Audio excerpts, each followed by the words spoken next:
frères et sœurs, que la paix et la grâce de notre Seigneur et Sauveur Jésus-Christ soient avec vous.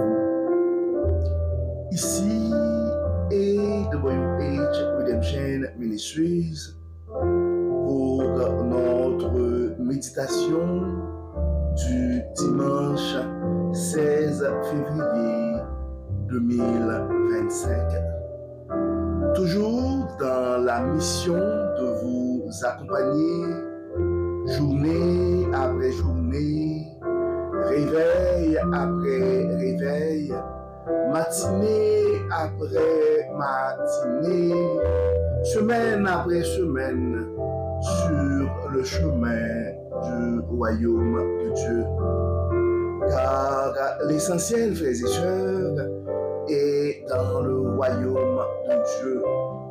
La force est en Dieu, l'abondance est en Dieu, la sagesse est en Dieu, et surtout l'espérance, frères et sœurs, est en notre Dieu. Et c'est pourquoi nous répétons à chaque instant: cherchons d'abord le royaume de Dieu et sa justice, et toutes les autres choses nous seront données en plus. Donc, nous sommes le dimanche 16 février 2025, frères et sœurs.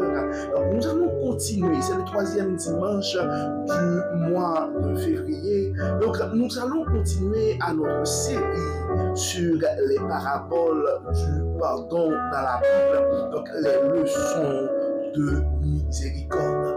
En fait, pour le premier dimanche du mois de février, donc notre méditation, c'était sur la parabole du fils prodigue, de l'enfant prodigue, où nous avons tiré une leçon de rédemption et d'amour. Et dimanche dernier, donc le deuxième dimanche, nous avons vu la parabole du serviteur impitoyable. Et la leçon a été apprendre à pardonner comme Dieu. Donc, pour ce dimanche 16 février, frères et sœurs, nous allons voir la parabole du bon samaritain. Et la leçon à apprendre, c'est la compassion et la miséricorde en action. La compassion et la miséricorde en action. Et notre texte de référence sera Luc 10, versets 33 et 34. Donc, la parabole du bon samaritain se trouve dans le 10e chapitre de l'évangile de Luc. Mais le texte, il va surtout attirer notre attention, c'est dans le verset 33-34, mais un samaritain qui voyageait arriva près de lui et fut ému de compassion. Il s'approcha et banda ses plaies, en y versant de l'huile et du vin. Puis, il le mit sur sa propre monture, le conduisit dans une auberge et prit soin de lui. Donc, frères et sœurs, et en Jésus-Christ, aujourd'hui, en ce dimanche 16 février 2025, nous allons méditer sur l'une des plus célèbres paraboles de Jésus, celle du bon samaritain. En fait, cette histoire, frères et sœurs, nous invite à explorer les profondeurs de la compassion et de la miséricorde en action. Donc, que le Seigneur ouvre nos cœurs et nos esprits pour recevoir son enseignement ce matin. C'est pourquoi, si tu penses à un frère, si tu penses à une sœur, nous t'invitons à partager cette méditation, car on ne sait jamais ce que la parole de Dieu peut faire dans la vie de l'un de ses enfants bien-aimés. Car Dieu seul Dieu seul, frères et sœurs, a le pouvoir sur l'esprit humain. Dieu seul a le pouvoir de transformer des cœurs et des vies. C'est pourquoi partageons, les frères et sœurs, notre méditation ce matin. Maintenant, regardons le contexte de la parabole, de cette parabole en fait. La parabole du bon samaritain se trouve dans l'évangile de Luc. En fait, dans le 10e chapitre, du verset 25 jusqu'au verset 37. Mais pour les raisons de la cause, nous avons considéré les versets 33 et 34. Nous n'avons pas lu tout le texte, mais nous vous invitons à lire le texte si vous avez du temps. Luc 10, verset 25 à 37. En fait, Jésus l'a raconté en réponse à une question d'un expert de la loi juive qui voulait savoir qui est son prochain. Il faut mettre cette parabole dans un contexte historique aussi, car les Juifs et les Samaritains entretenaient des relations tendues. Donc Jésus utilise un Samaritain pour illustrer en fait l'amour et la compassion véritable. Maintenant, regardons, frères et sœurs, analysons cette parabole et en regardant les différents personnages, les personnages de la parabole. En fait, il y a trois, et je pourrais dire, nous allons regarder les trois personnalités dans cette parabole. Il y a premièrement le voyageur blessé. Donc, le voyageur blessé, nous pouvons dire, c'est la victime en fait. Il représente en fait toute personne en détresse, victime de violence ou d'injustice autour de nous. Blessé et dépouillé. Et quand je parle de blessé et dépouillé, ça pourrait être des blessures physiques, ça pourrait être des dépouillements matériels. Mais il y a des gens aussi qui sont blessés au fond de leurs âmes et qui sont vidés de toute leur capacité à réfléchir, à se prendre en charge émotionnellement. Donc ces gens-là, qui sont autour de nous, nous considérons ces gens-là comme le voyageur blessé. Donc c'est quelqu'un qui est totalement ou partiellement dépendant de l'aide des autres. Probablement tu pourrais prendre le temps de réfléchir pour dire qui est le voyageur blessé autour de toi ce matin. Et ensuite, nous avons le prêtre et le lévite, figures religieuses importantes. Mais leur réaction montre une absence de compassion.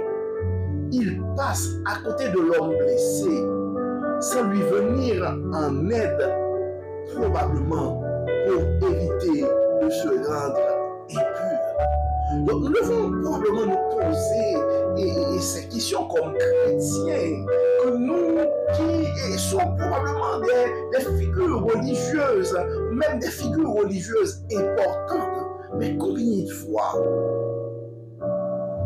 fois Dieu nous parle et des gens en difficulté sont sur notre trajectoire et nous décidons de passer à côté de cet homme blessé sans lui venir en aide. Et en troisième position, nous avons le Samaritain. Le Samaritain est considéré comme un étranger et un ennemi par les Juifs. Il est ému de compassion, soigne les plaies du voyageur, le transporte et prend soin de lui, illustrant l'amour et la miséricorde en action. Et pensant à ce Samaritain, et frères et sœurs, je ne peux pas m'empêcher d'être, je veux dire, reconnaissant à à un voisin et qui, on a eu 40, et plus de 40 cm de neige.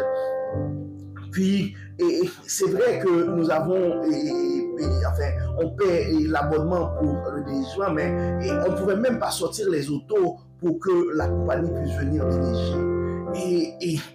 En fait, en pelletant, je dirais, pour sortir de la neige.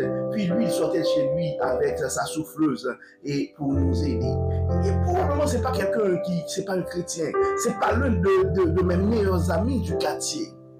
Mais donc, il a été mon samaritain et pendant cette journée-là. En fait, prenons le temps, frères et sœurs, de regarder en profondeur les actions du samaritain.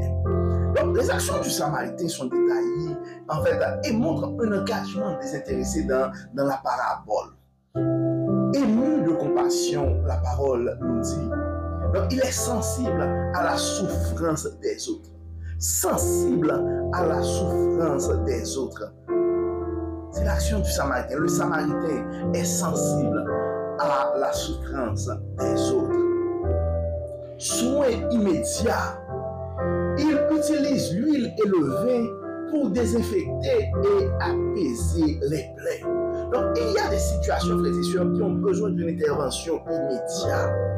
Des fois, nous sommes la procrastination pour nous autres, mais des fois aussi nous avons quelqu'un qui est en difficulté autour de nous et on essaie de tourner autour du pot, se donner des prétextes, des façons de faire. Il y a des situations, frères et sœurs, qui demandent des interventions immédiates. Troisièmement, frères et sœurs, dans les actions du samaritain, on parle du transport et hébergement. Donc, il met l'homme blessé sur sa propre monture, le conduit à une auberge et continue de s'occuper de lui. Donc, des fois, frères et sœurs, le samaritain devrait en fait déranger son confort. Transport et hébergement, il met l'homme blessé sur sa propre monture, le conduit à une auberge et continue de s'occuper de lui. Donc souvent, nous sommes prêts à être de bons samaritains, mais quand ça ne dérange pas notre confort à nous, mais oui, je peux l'aider à distance.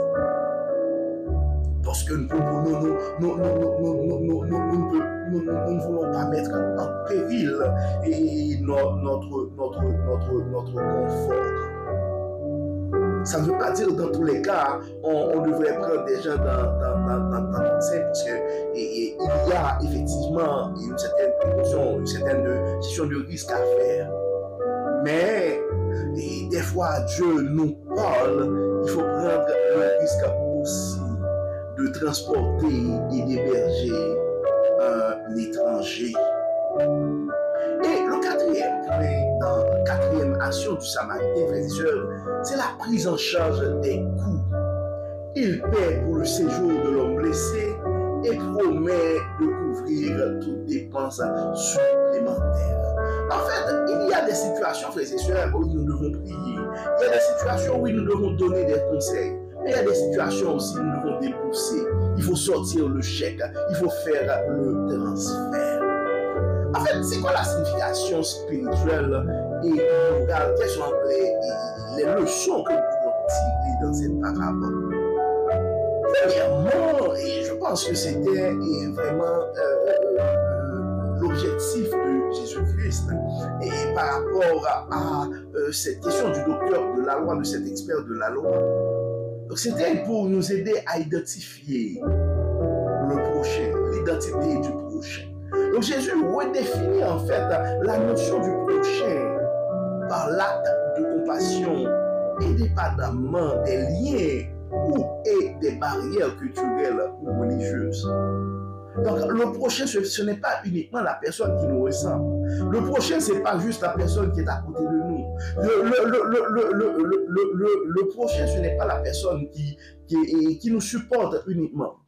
Mais le prochain, le prochain, en fait, on peut l'identifier à travers l'acte de compassion indépendamment des barrières ou des liens culturel ou religieux. Maintenant, regardons l'amour en action. Ça, c'est très important. Nous sommes le 16 février et très bien. Et en fait, dans 2 jours, c'était la Saint-Valentin, 14 février. Et tout le monde parlait de l'amour. On parle souvent de langage de l'amour. Et il y avait beaucoup de conférences, beaucoup d'interventions. L'amour en action. Comment? Parce que l'amour, des fois, on parle l'amour, mais vivre l'amour. L'amour en action, c'est une autre chose. Donc cette parabole, frères et sœurs, nous enseigne que l'amour véritable se manifeste par des actions concrètes pour aider ceux qui sont dans le besoin. L'amour véritable se manifeste par des actions concrètes.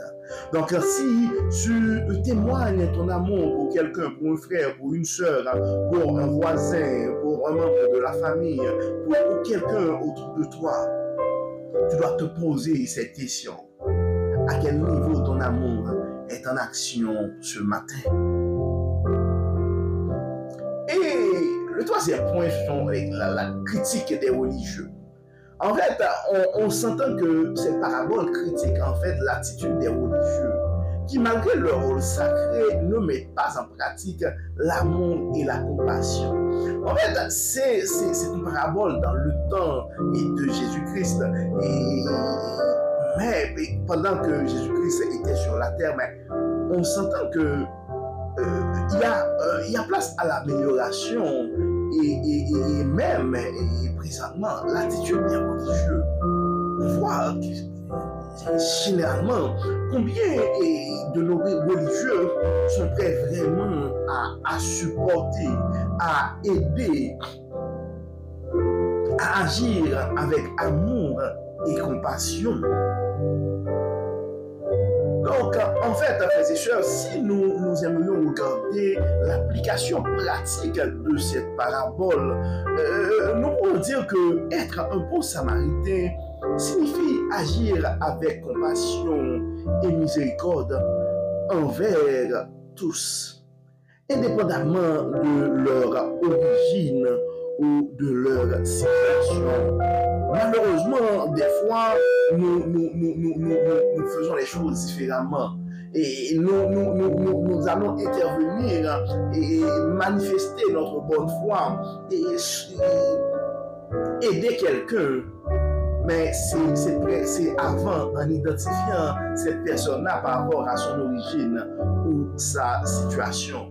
Donc, dans notre monde contemporain, frères et sœurs, avec les temps qui courent, on s'étend, les occasions de jouer ce rôle de bon samaritain sont nombreuses. Oui, les occasions de jouer ce rôle sont nombreuses.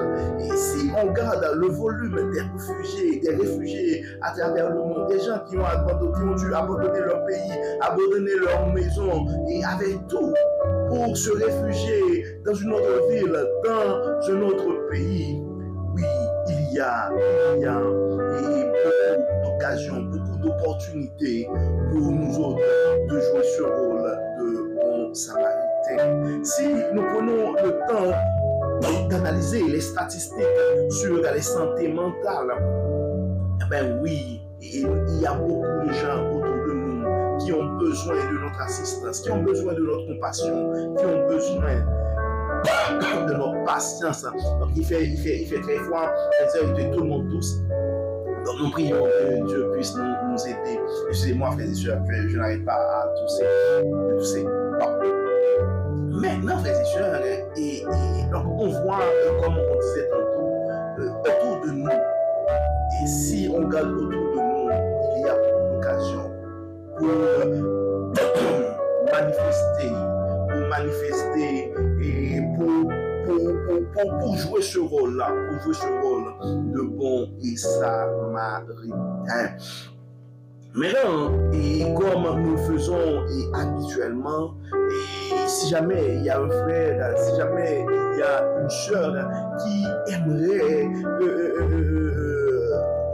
approfondir, et je pourrais dire, ce sujet et sur le pardon et la compassion, l'amour et la compassion et la miséricorde en action. Et en fait, il y a dans la Bible plusieurs versets que nous pouvons utiliser. Si jamais il y a soit un prédicateur ou un pasteur qui aimerait approfondir dans un sermon dans son église ou pour des études bibliques, voici, et comme d'habitude, et des versets qui ont de la Bible qui parlent de la miséricorde. En Matthieu 5, verset 7, la parole nous dit « Heureux les miséricordieux, car ils obtiendront miséricorde. » Heureux les miséricordieux, car ils obtiendront miséricorde. Et ce verset, frères et sœurs, c'est quand même un verset qui pourrait porter à chacun de nous en fait, je pourrais dire, à être miséricordieux, à traiter quelqu'un autour de nous, un prochain, avec miséricorde et compassion. Car en Matthieu 5, verset 7, la parole nous dit, heureux les miséricordieux, car ils obtiendront la miséricorde. Proverbe chapitre 3, verset 27, c'est une parole de sagesse aussi, nous conseille ceci. Ne refuse pas un bienfait à celui qui y a droit quand tu as le pouvoir de l'accorder. En fait, c'est un texte qui s'explique tout seul. Je ne vais même pas commenter, mais je vais prendre le temps de répéter. Proverbe 3, verset 27. Ne refuse pas un bienfait à celui qui y a droit quand tu as le pouvoir de l'accorder. Ésaïe chapitre 58, versets 6 et 7, ça dit, n'est-ce pas plutôt ceci, le jeûne que je préfère, détacher les chaînes de la méchanceté. Et ça continue, détacher les chaînes de la méchanceté. C'est en fait, donc nous sommes appelés, c'est le jeûne que Dieu préfère. Le jeûne que Dieu préfère, c'est détacher les chaînes de la méchanceté. Et ce texte pourrait vraiment faire un lien avec particulièrement des figures emblématiques des sectes religieux, des religieux de nos religieux, qui souvent parlent de sainteté, qui souvent ont des positions sacrées, mais qui ont du mal à traiter les gens avec amour et compassion. Jacques 2, 14 et 17, c'est un texte aussi qui pourrait nous inspirer pour un sujet pareil. Ça dit, si un frère ou une sœur souffre et manque de la nourriture chaque jour, donc on peut comprendre, donc nous sommes appelés à les supporter, à les aider. Jacques 2, verset 14 et 17. Et il y a un texte aussi, 1 Jean 3, 17 et 18. Si quelqu'un possède des biens du monde et que voyant son frère dans le besoin, il lui ferme ses entrailles, donc on peut lire le reste, 1 Jean 3, 17 et 18. Donc ce sont en fait 5 textes qu'on pourrait lier avec le parabole du bon samaritain pour vraiment faire des études sur la compassion ou un message complet sur la compassion et la miséricorde. Donc, pour conclure, frères et sœurs, la parabole du bon samaritain nous appelle à dépasser nos propres intérêts et préjugés pour aider ceux qui souffrent, ceux qui ont besoin d'aide autour de nous. Donc, en pratiquant, frères et sœurs, la compassion et la miséricorde, nous vivons l'amour que Jésus enseigne. Donc, en tant que chrétien, en tant que religieux, vivre l'amour que Jésus enseigne, en fait, c'est pratiquer et c'est compassion, c'est pratiquer la miséricorde qui nous appelle ou qui va nous appeler à dépasser nos propres intérêts et préjugés, qui nous appelle à sortir des fois de notre zone de confort pour aider quelqu'un, pour supporter quelqu'un. pour subvenir aux besoins de quelqu'un, pour dépenser pour quelqu'un, pour aider quelqu'un, pour donner des soins. Et il y a une chose importante à nous rappeler, frères et sœurs, dans les actions du bon samaritain. C'est important de nous rappeler. Là, le samaritain était ému de compassion, être sensible à la souffrance des autres. Soyons sensibles à la souffrance des autres, frères et sœurs. Il y a certaines situations qui demandent un soin, une intervention, un soin immédiat, une intervention immédiate. C'est très important. Des fois, on doit éviter de tourner autour du pot. Ça prend une action concrète et immédiate. On a parlé en fait du transport et hébergement. Des fois, il faut déranger notre confort. Ça apprend ça. Déranger notre confort pour aider, pour sauver quelqu'un. Puis la prise en charge des coûts. Des fois, il faut payer, il faut sortir la carte de crédit, il faut sortir la carte de débit, il faut sortir le chèque, il faut sortir le portefeuille. Et ce sont en fait, frères et sœurs, ces 4 choses que nous devons nous rappeler et être sensible à la souffrance des autres. Et il y a certaines situations qui demandent une action concrète et immédiate. Des fois, nous devons déranger notre confort pour aider quelqu'un, pour transporter ou pour héberger quelqu'un. Et la prise en charge des frais, des fois, il faut dépenser aussi, ça prend de l'argent, car juste la parole, ça ne marche pas. Juste des conseils, ça ne marche pas. Il faut dépenser. Donc, comme d'habitude, frères et sœurs, on s'entend, et quand on parle de sortir de sa zone de confort, c'est pas quelque chose de facile, même pour faire du bien à nous-mêmes des fois. Par exemple, il y a des gens qui savent que pour des raisons de santé, ils doivent s'entraîner. Mais ils vont payer le gym, ils vont payer l'abonnement, mais malgré tout, sortir de sa zone de confort pour aller s'entraîner dans le froid, c'est difficile. Donc, des fois, sortir dans le froid, sortir de sa zone de confort pour aider quelqu'un, c'est difficile. Donc, c'est pourquoi ça prend l'aide du Saint-Esprit. C'est pourquoi nous allons prier pour que Dieu puisse ouvrir nos cœurs, frères et sœurs, pour que nous puissions voir les besoins et autour de nous, et pour que Dieu puisse nous donner le courage et la volonté d'agir avec passion comme le bon samaritain. Prions le Seigneur. Dieu de toute grâce, Dieu de toute bonté, Dieu de toute miséricorde, nous te disons merci. Merci Seigneur pour ton amour, merci pour ta grâce, merci pour ta fidélité. Merci Seigneur pour tout ce que tu as fait pour nous. Merci Seigneur parce que tu as été toujours pour nous un secours, un appui qui ne nous a jamais manqué dans la détresse. Dieu clément, Dieu saint, Dieu bon, Dieu miséricordieux, dans ta colère est riche en bonté. Merci Seigneur pour ton amour. Merci pour ta grâce. Merci Seigneur pour la manière que tu n'arrêtes pas de prendre soin de nous. Merci Seigneur parce que dans nos découragements, dans nos inquiétudes, tu nous envoies toujours une parole d'espérance. Tu nous envoies toujours dans nos moments de difficulté une pensée de sagesse pour nous sauver.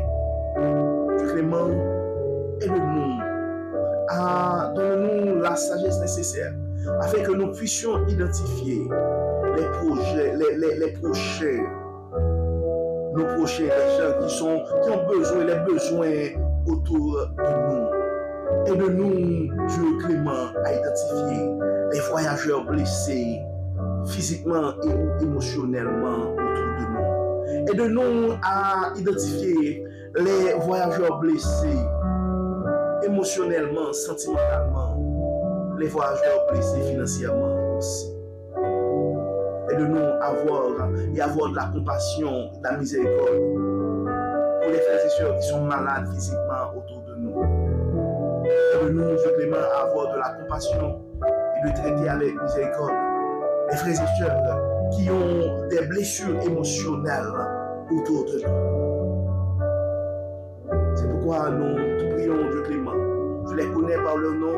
Nous avons des frères et sœurs qui sont souffrants physiquement et émotionnellement. Nous demandons, Seigneur, de les toucher. Nous te demandons, Dieu clément, non seulement de nous aider à identifier ces gens-là, à voir leurs besoins, mais donne-nous aussi les moyens nécessaires pour que nous puissions jouer notre rôle de bon samaritain.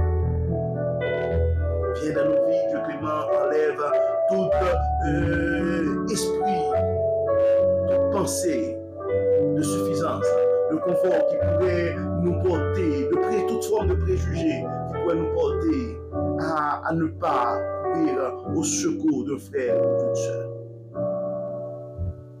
Enlève en nous toute forme d'orgueil, toute forme de rancune, toute forme de préjugés, Dieu clément.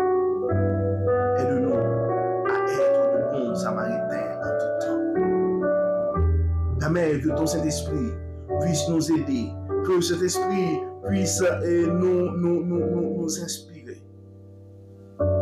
Bénis Seigneur, guéris Seigneur, pardonne Seigneur. Tu connais nos frères et sœurs malades. Tu les connais par leur nom, tu connais leurs adresses. Nous demandons de les toucher. Et à nos frères et sœurs qui sont dans le besoin, nous demandons de nous utiliser comme un bon samaritain pour les aider. Encore une fois, pardonne-nous Dieu clément. Et exauce-nous. Au nom de Jésus, nous prions. Amen. Amen. Frères et sœurs, nous arrivons au terme de notre méditation pour ce dimanche 16 février 2025. Nous espérons que votre âme a été bénie et d'ici là, nous vous souhaitons une excellente journée sous un très bon dimanche sous le regard du Dieu Tout-Puissant. Que le Seigneur nous bénisse, que le Seigneur nous protège, que le Seigneur nous accorde sa grâce et sa paix. Au nom de Jésus. Amen. Amen. Encore une fois, bon dimanche, frères et sœurs, et bonne semaine. Et avant de vous laisser partir, quelques petites annonces en fait. Et pour ceux qui sont intéressés, donc à chaque fin de mois pour notre série, nous avons un guide, c'est un document de 25 à 30 pages qui résume en fait les différents points développés dans le message. C'est vraiment un document qui pourrait être utile pour un prédicateur, pour un pasteur, quelqu'un qui veut vraiment approfondir. Et c'est vraiment un guide qui pourrait nous aider. Je pourrais dire que c'est la nouvelle chose que nous faisons cette année, parce que chaque année, sur les ans, on lance une nouvelle chose. L'année dernière, c'était notre dévotion matinale. Et pour cette année, on veut vraiment fournir des moments de support pour aider. Donc, c'est pourquoi vous voyez que nous prenons le temps de donner des versets additionnels. Nous voulons seulement aider nos frères et sœurs qui veulent écouter la parole, que nous avons des frères de cœur aussi, et qui vont les inspirer. Et c'est important. Nous mettons ce moment à disposition des gens qui aimeraient les avoir, on les publie sur notre page et sur notre communauté WhatsApp.